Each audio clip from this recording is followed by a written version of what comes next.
मार्गशीर्ष अगहन संकष्टी चतुर्थी व्रत कथा। गणेश चतुर्थी। पार्वती जी ने गणेश जी से पूछा कि अगहन कृष्ण चतुर्थी संकटा कहलाती है। उस दिन किस गणेश की पूजा किस रीति से करनी चाहिए? गणेश जी ने उत्तर दिया कि हे हिमालय नंदिनी, अगहन में पूर्वोक्त रीति से गजानन नामक गणेश की पूजा करनी चाहिए। पूजन के बाद अर्घ्य देना चाहिए। दिन भर व्रत रहकर पूजन के बाद ब्राह्मण को भोजन कराकर जौ, तिल, चावल, चीनी और घृत का शाकला बनाकर हवन करावे तो वह अपने शत्रु को वशीभूत कर सकता है।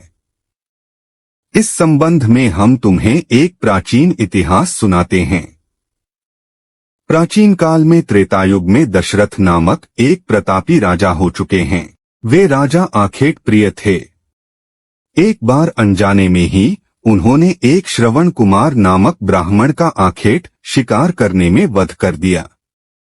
उस ब्राह्मण के अंधे माँ बाप ने राजा को शाप दिया कि जिस प्रकार हम लोग पुत्र शोक में मर रहे हैं, उसी भांति तुम्हारा भी पुत्र शोक में मरण होगा। इससे राजा को बड़ी चिंता हुई। उन्होंने पुत्रेष्टि यज्ञ कराया। फलस्वरूप जगदीश्वर राम ने चतुर्भुज रूप से अवतार लिया। भगवती लक्ष्मी जानकी के रूप में अवतरित हुई। पिता की आज्ञा पाकर भगवान राम ने सीता और लक्ष्मण के साथ वन में खरदूषणादि राक्षसों का वध किया।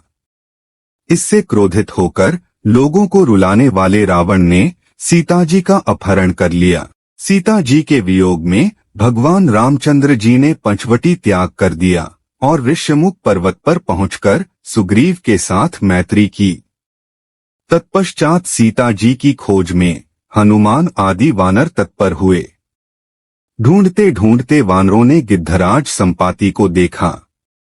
इन वानरों को देखकर संपाति ने पूछा कि तुम लोग कौन हो? इस वन में कैसे आए हो? तुम्हें किसने भेजा है? यहाँ पर तुम्हारा आना किस प्रकार हुआ है? संपाति की बात सुनकर वानरों ने उत्तर दिया कि भगवान विष्णु के अवतार दशरथ नंदन राम जी, सीता जी और लक्ष्मण जी के साथ दंडक वन में आए। वहां पर उनकी पत्नी सीता जी का अपहरण कर लिया गया है। हे मित्र, इस बात को हम लोग नहीं जानते हैं कि सीता कहाँ हैं, और हम लोग सीता जी का पता लगाने आए हैं। उनकी बात सुनकर संपाति ने कहा कि तुम सब रामचंद्र के सेवक होने के नाते हमारे मित्र हो।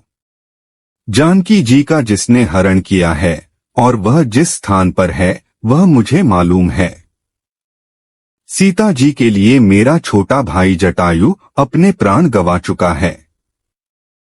श्री रामचंद्र जी के चरण कमल का स्मरण कर हमारे भाई ने अपना शरीर त्यागा है।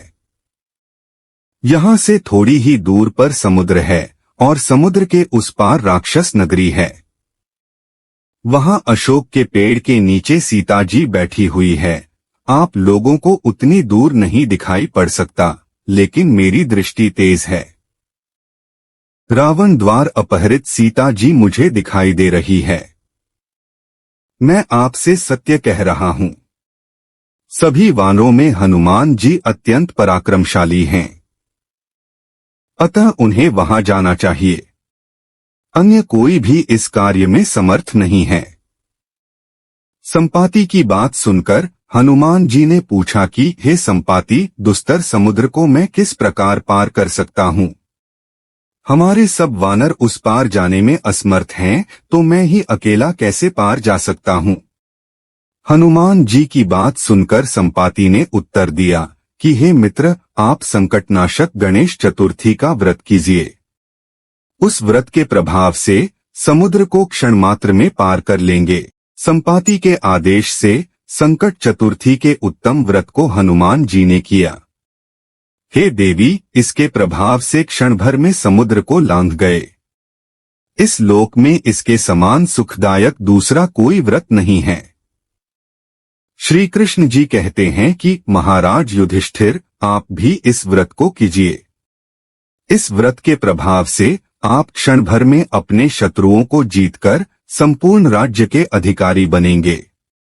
भगवान कृष्ण का वचन सुनकर युधिष्ठिर ने गणेश चतुर्थी का व्रत किया। इस व्रत के प्रभाव से वे अपने शत्रुओं को जीतकर राज्य के अधिकारी बन गए।